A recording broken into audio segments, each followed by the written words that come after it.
วัสดีท่านผู้ชมสวัสดีทั้งลูกค้าเก่าและลูกค้าใหม่ของห้างขายเครื่องจากยุโรปตั้งแต่วันที่1หาวันที่31กรกฎาคมปี 2017 นี้ทั้งห้างเฮาจะจัดโปรโมชั่นคืนกำไรให้กับลูกค้าที่ว่าอุดหนุนด้วยดีตลอดมา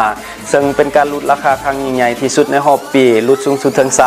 30% ฉะนั้นถ้าท่านใดสนใจอยากได้สินค้าดีราคาประหยัดก็ขอเรียนเชิญที่ห้างเนาะซึ่งว่าโปรโมชั่นนี้เฮาจัดเฉพาะเครื่องที่มีในห้างเท่านั้นและมีจำนวนจำกัดสำหรับท่านใดที่ต้องการของแจกฟรีจากห้างของพวกเราเนาะซึ่งว่าเป็นกระเป๋าแมงโก้สไตล์เรียบๆง่ายๆแบบนี้เนาะมูลค่า$35ซึ่งว่าเราจะแจกกันทั้งหมดอยู่5หน่วย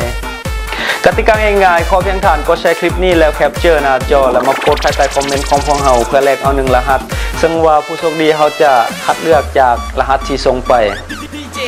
สำหรับท่านใดที่อยากรู้ข้อมูลเพิ่มเติมเกี่ยวกับโปรโมชั่นนี้สามารถติดต่อ call center ที่ขึ้นหน้าจอในตอนนี้ขอขอบใจสำหรับการติดตาม